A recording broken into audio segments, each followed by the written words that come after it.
Bem-vindos a mais um episódio do Programete do Manuel. E neste mês dos pais, você que é pai, você que é mãe, se sente perdido entre dancinhas do TikTok, entre o choro do seu filho jogando Minecraft. O que é isso? As suas angústias encontraram um alento. Está aqui do nosso lado Catarina Marques, ela que é médica pediatra, psicóloga, com inúmeras especializações em terapia comportamental, terapia comportamental sistêmica, ministra várias palestras, workshops, com o intuito de juntar pais e mães, auxiliar, fortalecer essa conexão, esses vínculos entre pais e adolescentes. Isso mesmo. Bem-vindo, Catarina. Obrigada, Tudo Manuel, bom? tudo bem? Tudo então, jóia? nosso trabalho é isso, né? É no intuito de fazer com que os pais e as mães tenham mais consciência sobre o papel deles com relação a como que eles podem atuar nesse papel de parentalidade, né? E quanto mais consciência a gente tiver disso, a gente vai conseguir desempenhar de uma forma mais responsável e formar crianças e adolescentes cada vez mais saudáveis. Né?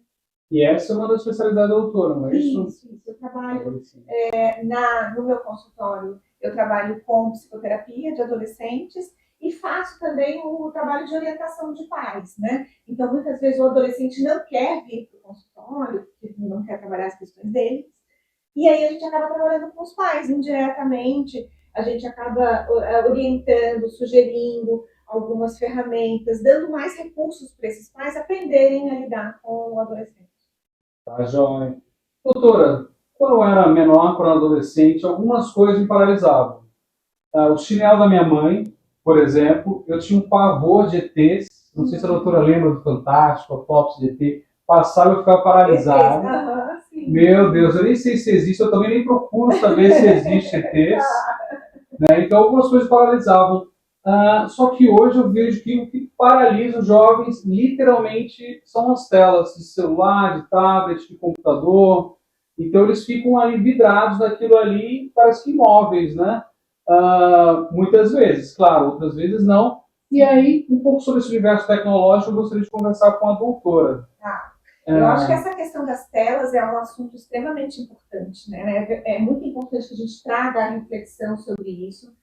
E mais, né? Mais do que o uso das telas pelos adolescentes, acho que é importante a gente questionar o nosso uso das telas enquanto pais, né? Porque muitas vezes eu também percebo que os adolescentes se queixam também. Mas quando eu vou falar com meu pai, quando eu vou falar com a minha mãe, ele está sempre no celular, ele também não me dá atenção, ele está sempre trabalhando ali no computador, né? Então, a gente precisa estar atento ao nosso comportamento enquanto pai, enquanto mãe, porque nós somos modelos, nós somos referências para esses adolescentes. E se não adianta a gente falar, né, faço o que eu faço, faço o que eu digo, mas não faço o que eu faço, né? Exatamente. Então, a gente precisa primeiro cuidar do nosso comportamento e poder ser referências legais, saudáveis para os nossos filhos. Mas, assim, o que a gente percebe hoje, Manuel, assim, principalmente, acho que teve um marco aí com relação a esse 2020, o ano da pandemia, porque esses adolescentes ficaram trancados no quarto, e muito numa fase que eles deveriam estar indo para as ruas, eles deviam estar conhecendo pessoas, estando interagindo com o grupo deles, né? A gente sabe o papel importante que tem os amigos na vida dos adolescentes, né?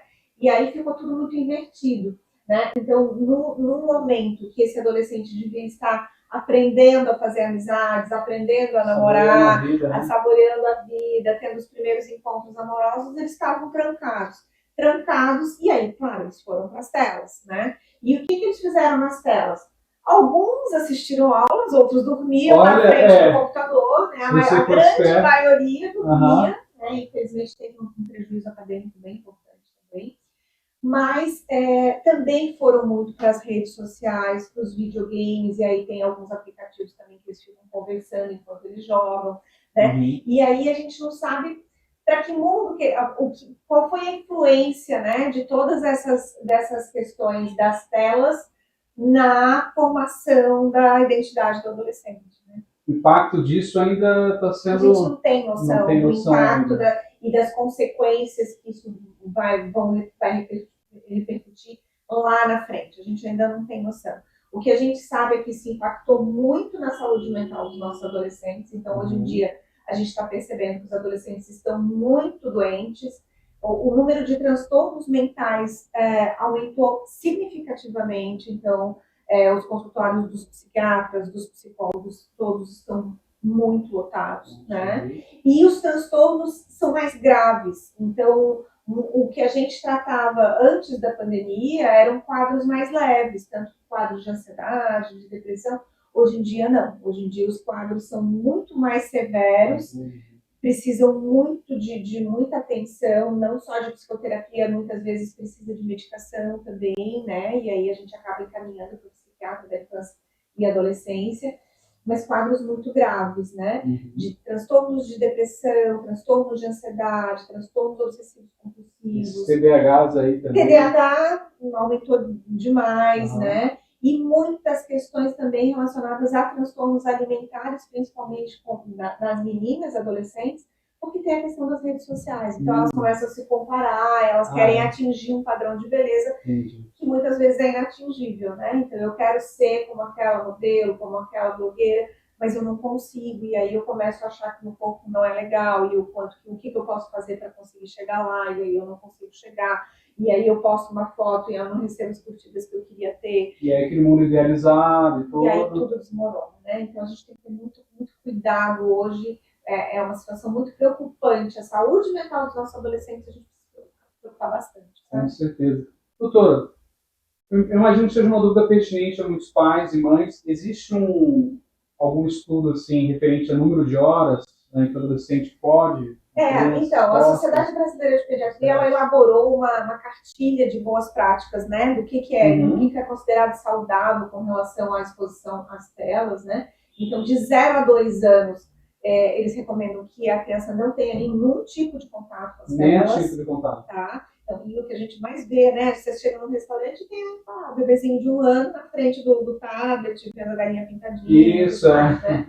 Hipnotizado. O que eu estou falando aqui é o que eles preconizaram como ideal, né? Claro. Na prática, as coisas a gente não consegue fazer tudo isso, né? Então, de 0 a 2 anos é 0 de telas, de 2 a 6 anos seria 1 hora de telas por dia, de 6 a 12, 2 horas, e de 12 em diante, na adolescência, seriam 3 horas de telas por dia.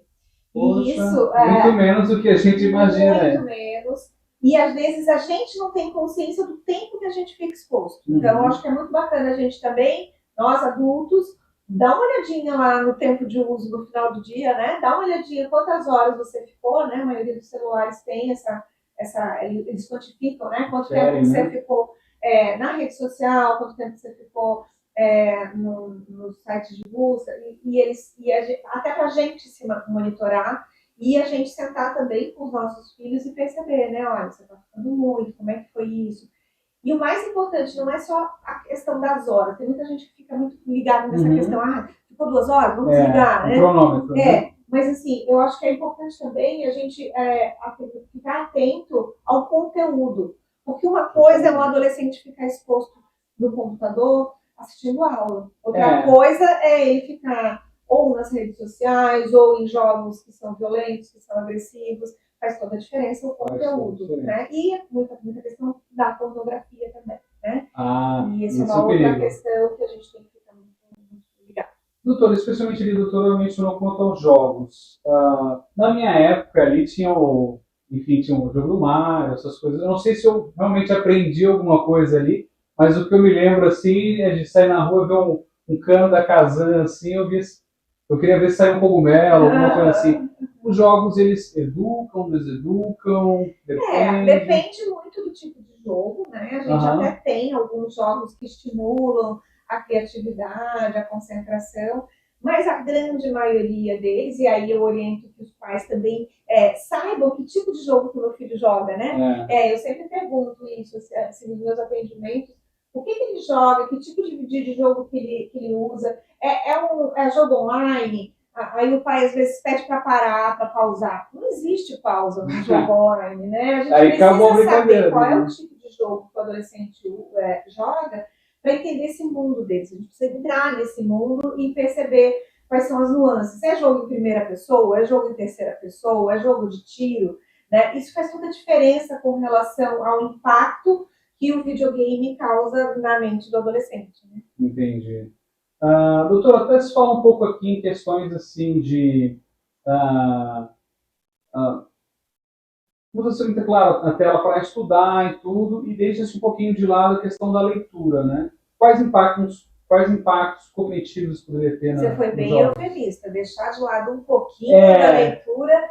Bastante, A gente né? percebe que hoje os adolescentes não leem.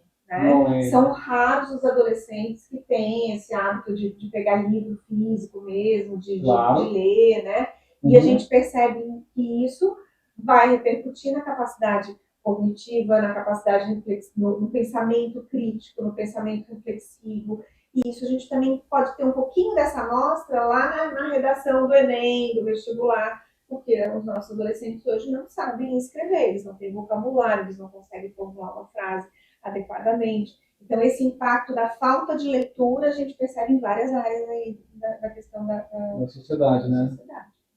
Até um estudo que, enfim, chegou a mim há pouco tempo, não sei se de fato assim, ele procede, mas assim, diz que essas gerações assim, atuais têm um QI inferior a dos pais. Isso é bastante polêmico. É polêmico e esse dado que você está trazendo, ele foi publicado num livro que chama A Fábrica dos Cretinos Digitais. Né?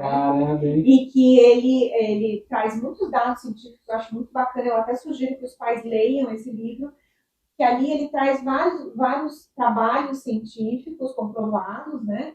Onde ele fala que é a primeira geração em toda a história da humanidade onde o QI, né, o quociente de inteligência, é menor.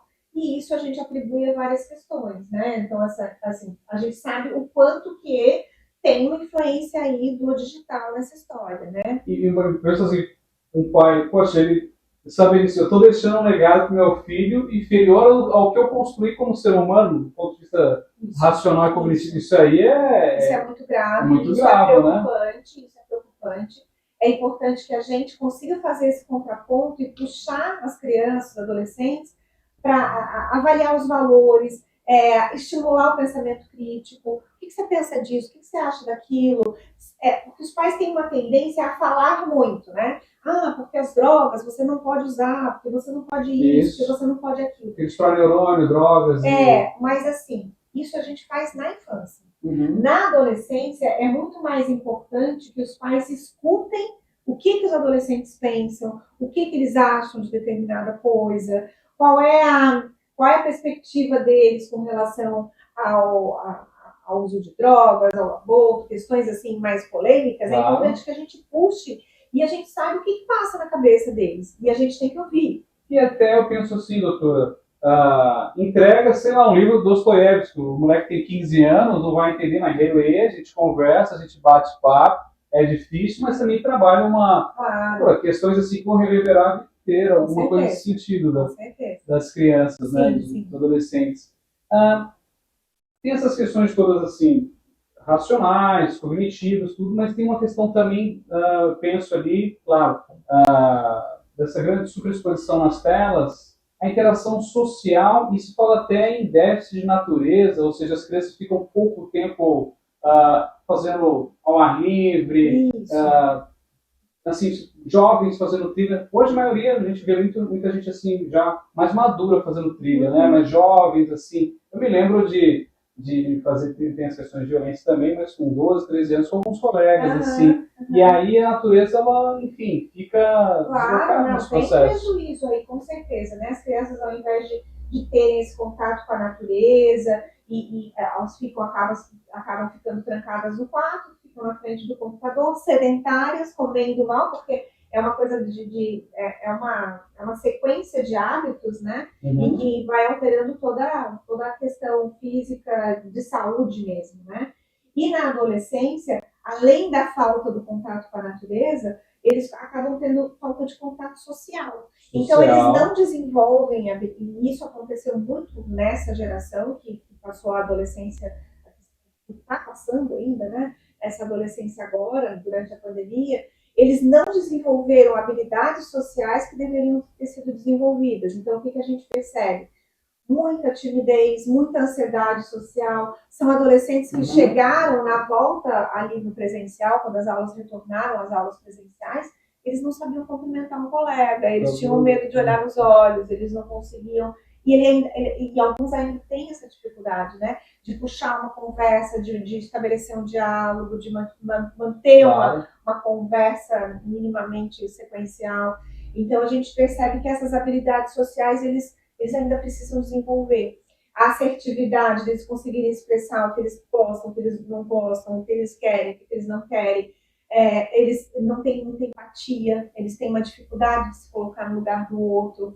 Então, assim, é tanta consequência que a gente ainda não tem essa noção tão clara, sabe? Mas é algo que preocupa bastante.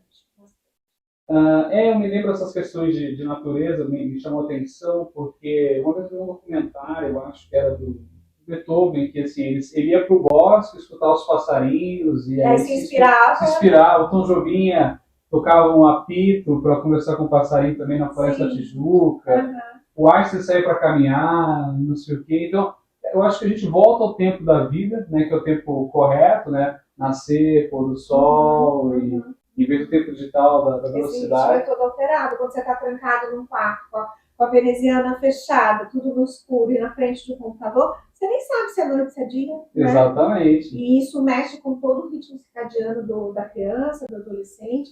E na pandemia acontecia isso, né? Eles viravam à noite, depois eles dormiam durante o dia, eles não faziam as refeições em família. Isso alterou tudo. Alterou tudo, né, doutor? E o doutor também tocou um outro ponto interessante, que são as questões das interações sociais.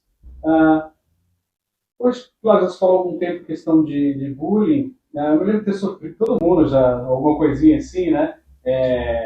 Em questões físicas, assim, narigudo, baixinho, não sei o quê.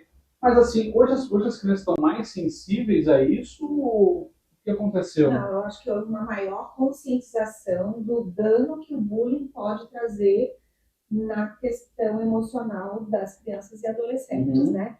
Antigamente era tolerado algumas brincadeiras que não eram brincadeiras, que hoje em dia a gente sabe que a gente não tolera mais, porque a gente tem mais consciência sobre o que pode causar, né? Bullying é um assunto extremamente delicado e que a gente não pode minimizar. Então, assim, agora tudo é bullying, agora... Não é tudo bullying, né? Bullying é uma ação repetitiva, agressiva, que pode ser verbal, pode ser física e principalmente digital. Então, hoje a gente tem o cyberbullying. Então, o bullying nas escolas, o bullying presencial, ele praticamente hoje em dia já está muito, muito contido, né? Ele não acontece.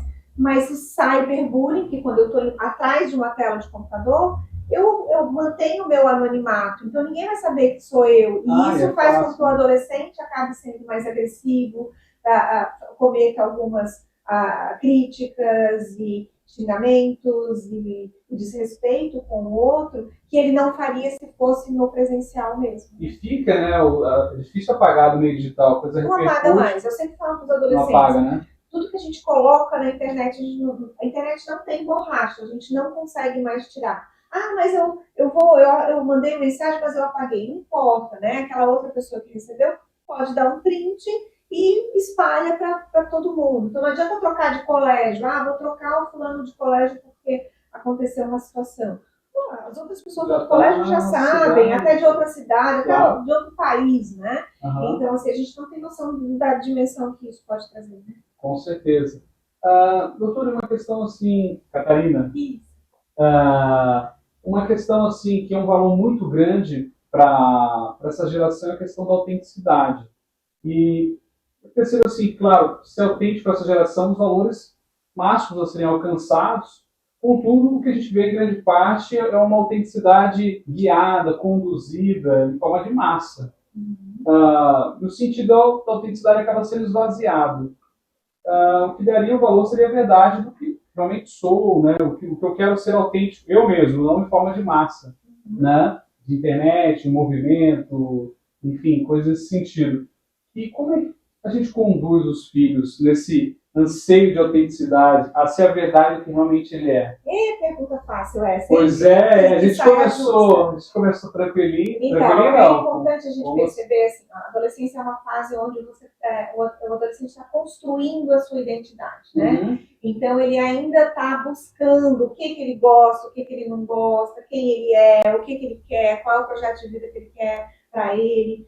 Então, isso ainda está sendo construído. A construção da sua autenticidade, quando você está falando disso, né?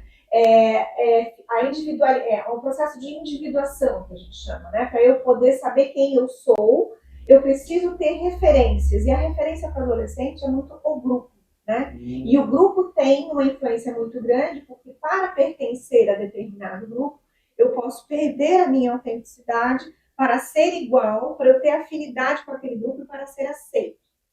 Aí entra uma questão bem mais profunda, mais complexo, né? A questão do adolescente ter uma boa autoestima para ele conseguir ser quem ele é, para ele ser autêntico, Sim. Não se corromper, digamos assim, por essa necessidade de pertencimento a um determinado grupo. Então, eu sou quem eu sou, eu gosto, eu tenho segurança de quem eu sou, e tudo bem se eles não gostarem de mim. Tudo bem, eu vou procurar um grupo onde que eu tenha mais afinidade com os meus valores e com as pessoas que pertencem àquele grupo, né? Mas para isso o adolescente tem que ter uma autoestima muito bacana, senão ele não consegue fazer isso. E o pai também lembrando quem ele é. Poxa, você é um rapaz de valor.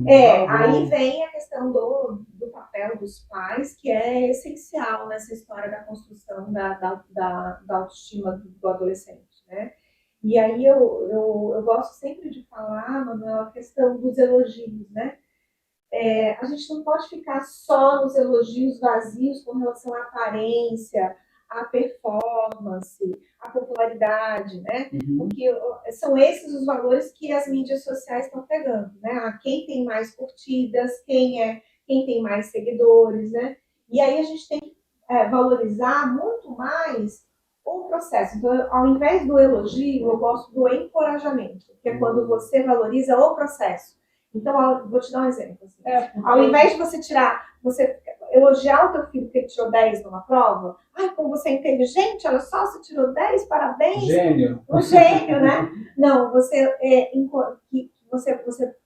olha para o teu filho e fala assim, nossa, que bacana, você estudou bastante, né? Que legal isso, né? O teu esforço.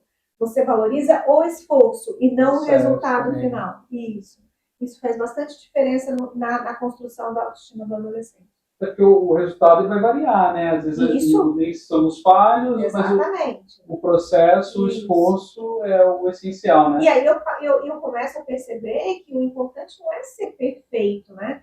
Porque o perfeccionismo ele nos paralisa, né? O importante não é ser perfeito, é eu me esforçar, eu dar o meu melhor, é eu me esforçar para chegar em determinado lugar e vai ter alguns percalços aí no caminho, né? A gente não pode ter uma visão, o adolescente tem uma visão muito hedonista, né? Total. Eu vou fazer o que me dá prazer, o que é gostoso, o que é legal. Se der muito trabalho, vai, né? Eu desisto. Aí entra outro valor da disciplina. E aí os pais têm que dar essa puxada, né? Olha, não, vamos lá, né? Para você chegar em determinado objetivo, você vai ter que se superar, você vai ter que enfrentar desafios. Nesse ponto, doutora, que a Catarina colocou aqui para a gente, referente a chegar, a alcançar, a gente vê também um traço muito marcante da impaciência, né, nessa geração, até porque há muitos instrumentos de facilidade aí, né? Um aplicativo, a comida vem, outro aplicativo compra uma roupa, outro aplicativo vem um carro, né? Então, como é que, afinal, o que é paciência? Qual o maior propósito dela? Está em falta, né? Paciência é algo que está em falta. É tudo muito instantâneo, né, Manuel? Então, assim, os adolescentes hoje não têm uma tolerância de esperar a vez, de saber que, não, eles vão ter que se preparar durante um ano inteiro para depois fazer uma prova. Às vezes eles podem ser aprovados ou não, né? Essa coisa de controle de impulso, o adolescente já é um serzinho impulsivo por natureza, que tem uma questão até cerebral mesmo, né? A córtex pré-frontal ainda não está maduro, então eles têm uma impulsividade muito maior, por isso que eles querem tudo mais rápido, tudo para ontem, né? Mas cabe ao adulto puxar e dizer, não, olha só, vamos dar uma esperada, vamos conseguir ter mais paciência, mais tolerância, porque é um processo, né?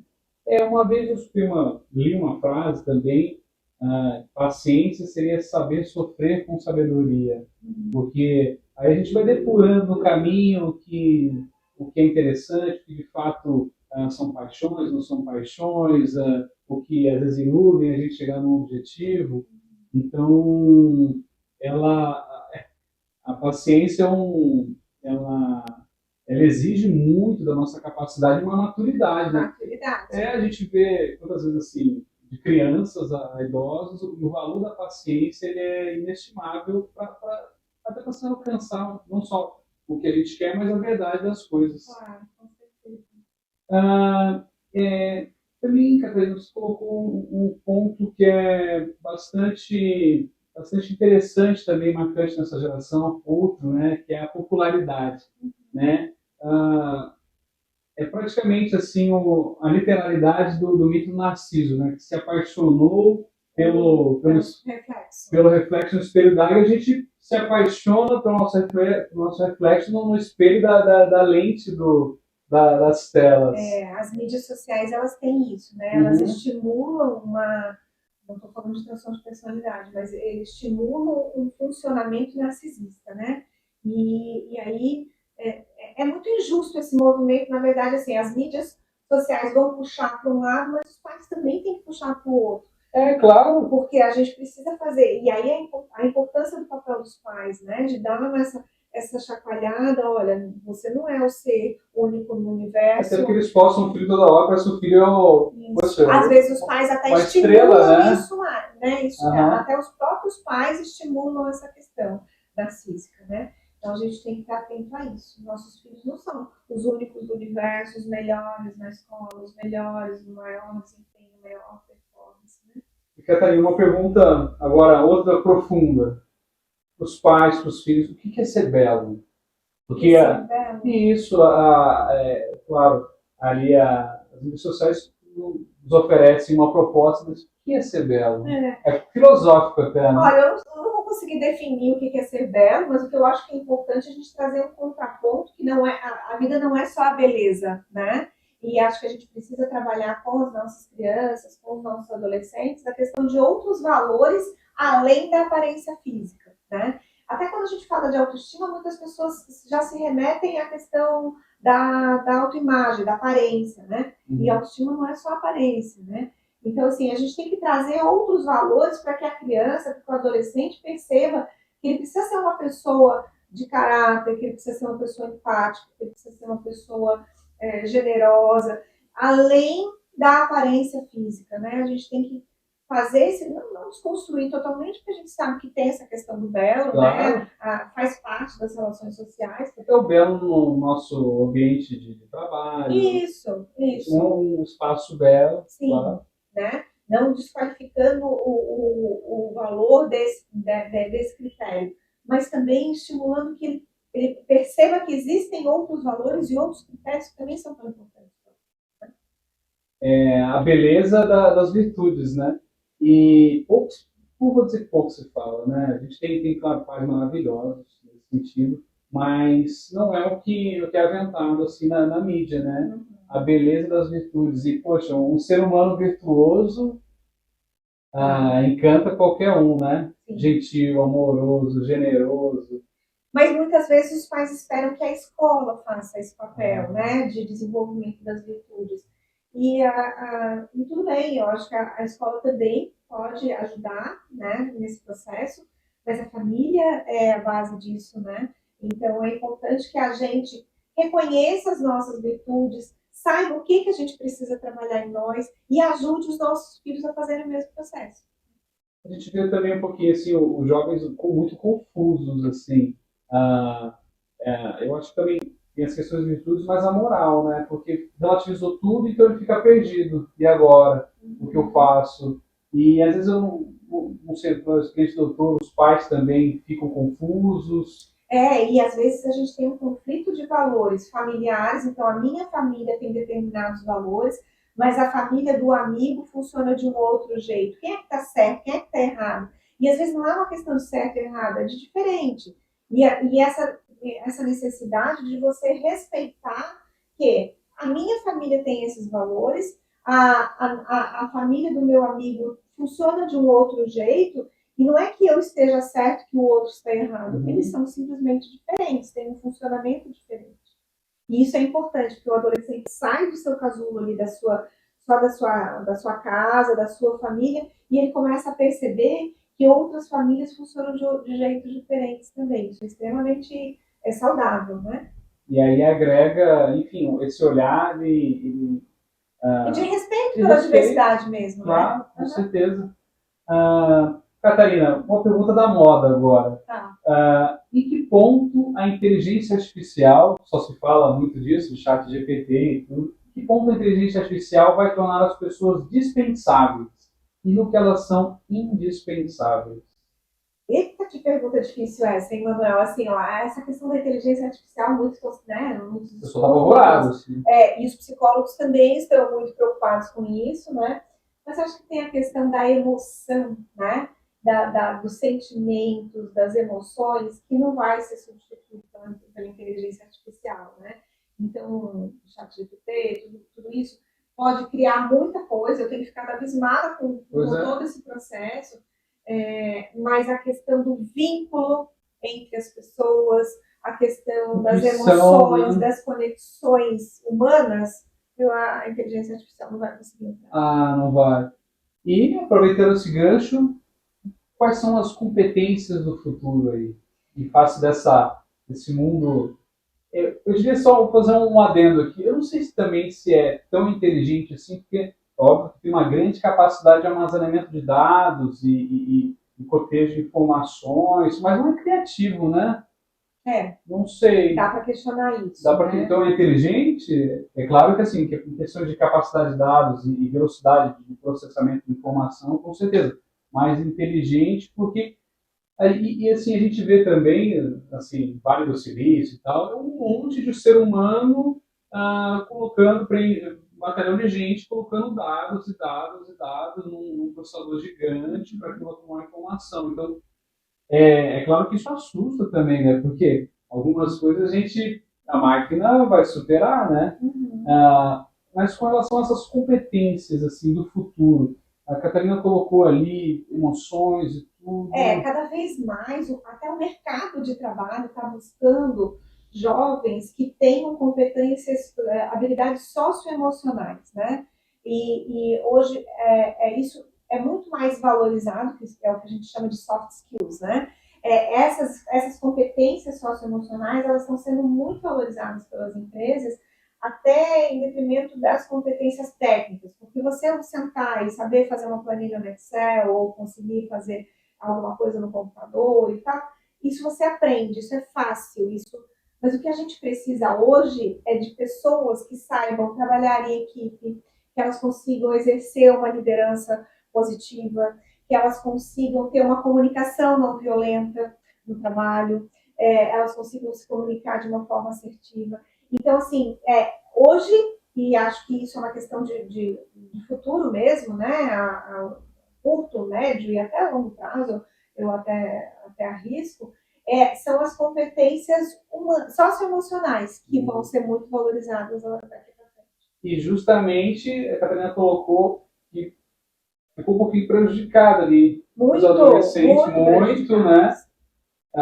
E essas, né, a Catarina colocou aqui pra gente, que são as grandes competências aí que vem pela frente. Mas aí os pais têm que conseguir desenvolver essas competências neles mesmos para conseguir ajudar os filhos a desenvolver essas habilidades socioemocionais. A escola tem um papel super importante, tem várias escolas que já têm projetos de educação socioemocional e tudo mais, mas isso é muito importante que as famílias também façam. Com certeza. Você fala até em competência de espiritualidade. Isso.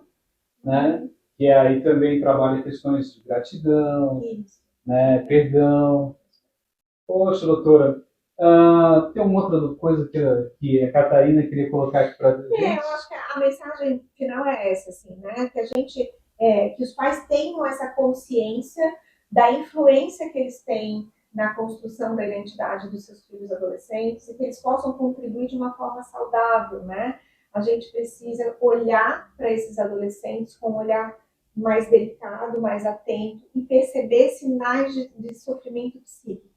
Então, isso é uma questão muito grave, assim, a gente não pode esperar. Os pais esperam, quando caiu as notas, opa, tem alguma coisa errada, será que meu filho está mal? Vou levar no psiquiatra, vou levar no psicólogo. Né? A gente não precisa esperar que isso aconteça, a gente tem que estar, mas para isso a gente tem que estar conectado. A gente precisa conversar, a gente precisa ouvir o que o filho. A verdadeira conexão, né? A verdadeira conexão, né? E tem uma questão também da prevenção. Então, a gente precisa cuidar e estar conectado com os nossos filhos para que eles não. Para que a gente contribua de uma forma positiva na prevenção de transtornos mentais.